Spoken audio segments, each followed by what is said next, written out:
students, today we'll be continuing chapter number 4 of science for standard 7 student. The name of the chapter is heat, chapter number 4. Okay. So अपन ने earlier session में clinical thermometer के बारे में काफी detail में पढ़ा था. आज अपन लेबोरेटरी थर्मोमीटर के बारे में पढ़ेंगे. तो अगर आपको ह्यूमन बॉडी टेम्परेचर मेजर करना है तो आप क्लिनिकल थर्मोमीटर यूज करोगे. लेकिन अगर ह्यूमन बॉडी के अलावा और कोई भी सब्सटेंस का टेम्परेचर मेजर करना है तो किससे मेजर करोगे? तो आप लेबोरेटरी थर्मोमीटर से करोगे. क्लियर? बोला है ह्यूमन बॉडी टेम्परेचर मेजर करना है तो आप क्लिनिकल थर्मोमीटर यूज कर सकते हो. लेकिन ह्यूमन बॉडी टेम्परेचर के अलावा किसी और चीज का टेम्परेचर मेजर करना है तो you have to use a laboratory thermometer. जो लेबोरेटरी थर्मोमीटर्स की रेंज होती है -10 degree Celsius to 110 degree Celsius. Clear? One mark के लिए इंपॉर्टेंट है ध्यान रखना कि जो लेबोरेटरी थर्मोमीटर्स की रेंज क्या होती है -10 डिग्री सेल्सियस से 110 डिग्री सेल्सियस तक. ठीक है. अब एक्टिविटी 4.4 और एक्टिविटी 4.5 अपन टेक्स्ट बुक में से करेंगे, ध्यान देना. क्लियर? चलो एक्टिविटी 4.4 पहले मैं करवा रही हूँ. Take some tap water in a beaker और इन अ मग. एक मग के अंदर या बीकर के अंदर नल का पानी ले लो, टैप वाटर ले लो. Dip the thermometer in water so that the bulb is immersed in water. अब आप क्या करो, ये पानी के अंदर थर्मोमीटर डाल दो, लेबोरेटरी थर्मोमीटर. इस तरीके से डालना जो लेबोरेटरी थर्मोमीटर का बल्ब है वो पानी में डूब जाए, इमर्स हो जाए. But does not touch the bottom or the sides of container. पर ध्यान रखना है जो बल्ब है आपने जो कंटेनर में पानी डाला है वो कंटेनर के बॉटम पे या कंटेनर की साइड पे टच नहीं होना चाहिए. मतलब जो आप थर्मोमीटर डाल रहे हो वो पानी के अंदर होना चाहिए लेकिन वो जमीन पे नहीं आना चाहिए. आई मीन वो जो बॉटम ऑफ कंटेनर है वहां पे टच नहीं होना चाहिए, हवा में लटका हुआ रहना चाहिए. Clear? Hold the thermometer vertically. Observe the movement of mercury in the thermometer. आप ऐसा वर्टिकली होल्ड करके खड़े रहो और थोड़ा टाइम बाद आप उसके अंदर मर्क्यूरी का मूवमेंट देखोगे. ठीक है. Wait till the mercury thread became steady. और आप वेट करो जब तक आपका मर्क्यूरी का दौरा हिलते हिलते थोड़ा स्टेडी हो जाए. उसके बाद आप जो भी रीडिंग है उसको देखो. वो जो रीडिंग आएगी वो पानी का टेम्परेचर होगा. आपको एक्ट फिगर 4.5 में देखो उस तरीके से. मतलब अपन ने बीकर में टैप वाटर लिया, उसमें थर्मोमीटर डाला इस तरीके से. बल्ब जो है ना थर्मोमीटर का, लेबोरेटरी थर्मोमीटर का, पानी के अंदर होना चाहिए. बट ध्यान रखना जो बल्ब है वो पानी के अंदर इमर्स होना चाहिए लेकिन वो बॉटम को या साइड्स ऑफ कंटेनर को टच नहीं होना चाहिए. अब देखो कि जो मर्क्यूरी का थ्रेड ऐसे हिलता रहेगा और एक टाइम के बाद वो स्टेबल हो जाएगा. जब वो थ्रेड स्टेबल हो जाए तब टेम्परेचर मेजर करो, वही पानी का टेम्परेचर. क्लियर? अब एक्टिविटी 4.5 की देख लेते हैं. क्या बोले देखो. बोला take some hot water in a beaker और इन अ मग. इसमें आपको गर्म पानी लेना है, एक हॉट वाटर लेना है एक बीकर में या मग में. Dip the thermometer in water, wait till the mercury thread became steady and note the temperature. मतलब आप उसमें थर्मोमीटर डालो और जब तक मर्क्यूरी का थ्रेड स्टेडी हो जाए तब तक टेम्परेचर फिर मेजर करो. Now take out the thermometer from the water. फिर उसके बाद थर्मोमीटर को पानी में से निकालो. Observe carefully what happened now. You will notice that as soon as you take out the thermometer out of the water, the level of mercury begin to fall. जैसे हम आपके लेबोरेटरी थर्मोमीटर को पानी में से निकालोगे तो मर्क्यूरी नीचे नीचे कम होता हुआ जाएगा. This means the temperature must be read by the thermometer in water. मतलब जब आप लेबोरेटरी थर्मोमीटर यूज कर रहे हो तब आपको जो भी ऑब्जेक्ट का टेम्परेचर मेजर करना है उस ऑब्जेक्ट में ही उस थर्मोमीटर को डाल के रख के आप टेम्परेचर मेजर कर सकते हो. मतलब आप अपने थर्मोमीटर को पानी में अंदर रखोगे और उसके अंदर ही देखोगे क्या टेम्परेचर है. अगर आपने उसको पानी में से निकाला तो मर्क्यूरी का लेवल फॉल हो जाएगा और आपको राइट टेम्परेचर मिलेगा नहीं. ठीक है. अपन अपना बॉडी का टेम्परेचर मेजर करते हैं, मुंह में थर्मोमीटर डालते हैं, फिर मुंह में से निकाल के फिर टेम्परेचर देखते हैं ना, वो चलता है. लेकिन अगर आप लेबोरेटरी थर्मोमीटर यूज कर रहे हो, सपोज पानी को टेम्परेचर मेजर करने के लिए, तो पानी में जब वो थर्मोमीटर इमर्स है तभी आपको उसका टेम्परेचर देखना पड़ेगा. पानी में से निकालोगे तो उसका मर्क्यूरी लेवल फॉल होने लगेगा. ये दो एक्टिविटी पढ़ी अपन ने. आप ये देखो दो ब्लू बॉक्सेस भी पढ़ लेते हैं. Different type of thermometer are use for different purpose. एक थर्मोमीटर का नाम दिया मैक्सिमम मिनिमम थर्मोमीटर. ये थर्मोमीटर कहाँ पे यूज होता है? Temperature of the previous day reported in the weather report are measured by thermometer. Basically जो weather report में टेम्परेचर होता है वो किससे मेजर होता है? Maximum minimum thermometer. एक थर्मोमीटर जिसका नाम है मैक्सिमम मिनिमम थर्मोमीटर जो वेदर में जो चेंजेस होते हैं वेदर रिपोर्ट में यूज होता है. In short. क्लियर? तो आपको 1 मार्क में पूछ सकते हैं कि वेदर रिपोर्ट में कौन सा थर्मोमीटर यूज होता है, तो मैक्सिमम मिनिमम थर्मोमीटर. क्लियर? अभी देखो. In addition to precaution needed by reading a clinical thermometer, the laboratory thermometer. मतलब बोला क्लिनिकल थर्मोमीटर के जो अपन ने प्रिकॉशन पढ़े थे 5, वो तो लेबोरेटरी थर्मोमीटर में रखने ही पड़ते, साथ ही साथ और 2 भी रखने पड़ते. क्या? First should be kept upright not tilted. आपको जो लेबोरेटरी थर्मोमीटर एकदम से अपराइट रखो, हल्का सा भी झुका दोगे ना तो टेम्परेचर रीडिंग गलत आएगी। आपको आपके इम्प्योरिटी थर्मोमीटर को एकदम अपराइट स्ट्रेट रखना पड़ेगा, बिल्कुल भी टिल्ट कर लोगे झुका दोगे तो रीडिंग गलत आएगी। Bulb should be surrounded from all sides by the substance of which the temperature is to be measured.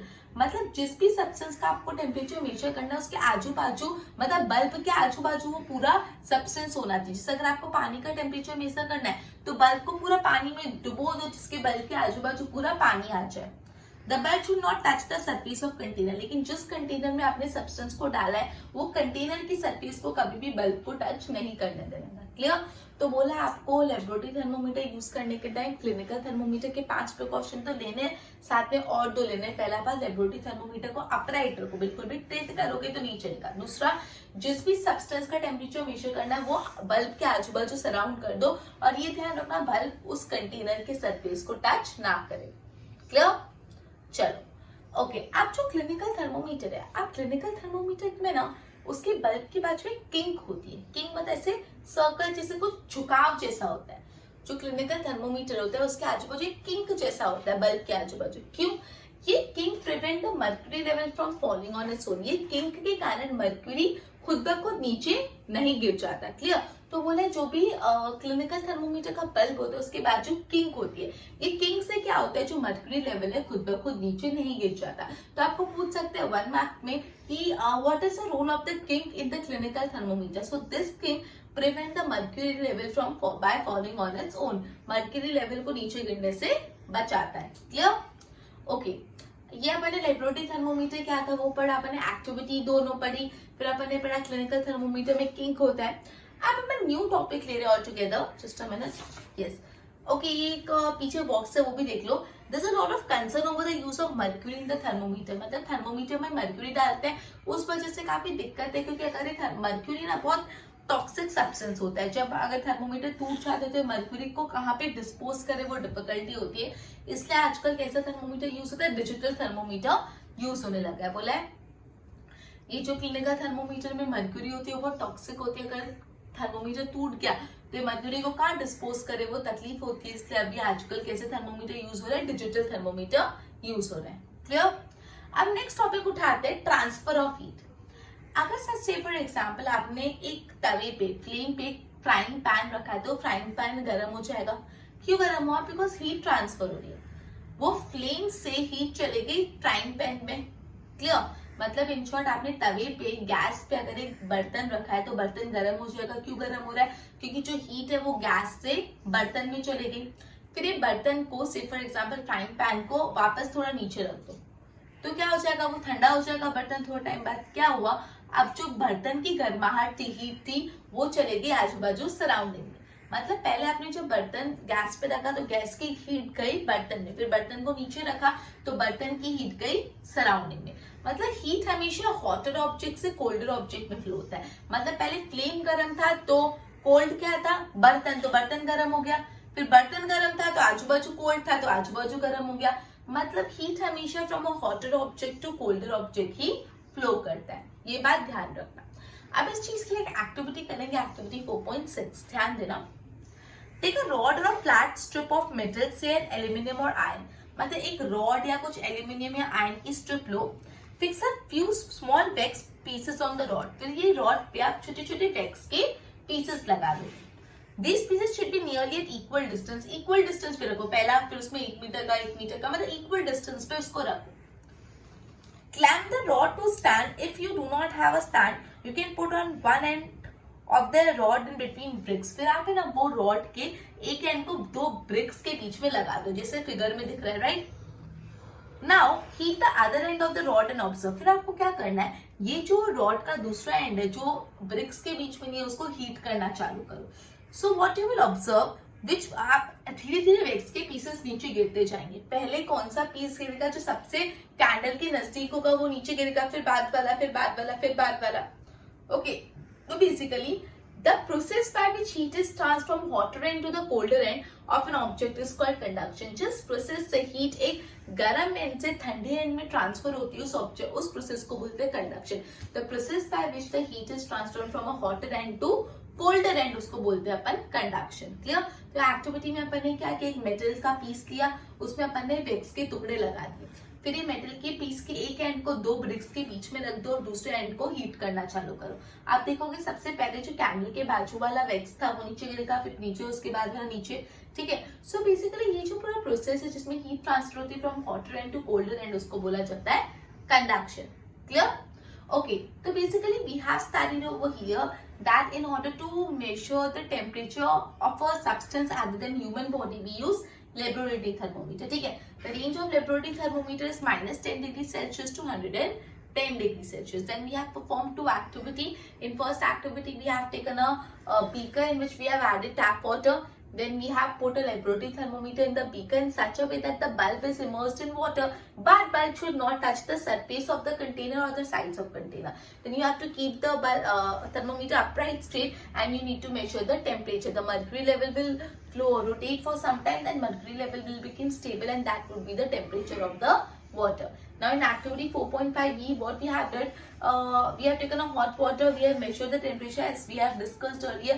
Now remove this laboratory thermometer from the water. You will have saw that mercury level will start to fall. From this we could conclude that while using laboratory thermometer, you have to put the thermometer in the object, and at that point of time only you have to measure the temperature. Once you take the thermometer out of the object, the mercury level will fall and you will not get the correct reading. Okay. Then we have studied that in clinical thermometer there is a knick near the bulb, and this knick prevents the mercury level from falling on its own. This is important for 1 mark.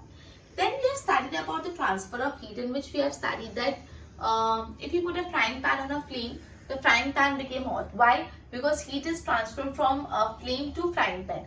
Now when you put this frying pan on the platform or in the portion, then you will see that the frying pan after some time became cool. Matlab, the heat from the frying pan is transferred to surrounding. So basically heat will always from a hotter end to colder end. Then we have performed an activity. In that activity we have taken a rod and we have attached different wax pieces, and then we have started burning this strip from one end. Okay, so from this we have concluded that a process by which the heat is transferred from hotter end to colder end. Okay, we have studied about maximum minimum thermometer that is used to measure the weather of a day. Clear? Then we have studied that while using laboratory thermometer, we have to take precaution that we took in clinical thermometer. Along with that, two more precaution. One, you need to always keep the thermometer upright. You can't tilt the thermometer. Second, the bulb should be surrounded by the substance that of which we need to measure the temperature. But keep in mind, the bulb should not touch the surface or sides of container. Okay, then we have studied that nowadays this mercury is very much toxic. So instead of using this clinical thermometer, we used to measure the body temperature by digital thermometer. Okay, board पे ध्यान दो. Okay. So laboratory thermometer to measure the temperature of other object other than human body. Laboratory thermometer is used. Range of the laboratory thermometer is -10 degrees Celsius to 109 degrees Celsius. Then we have performed activity 4.4 and activity 4.5.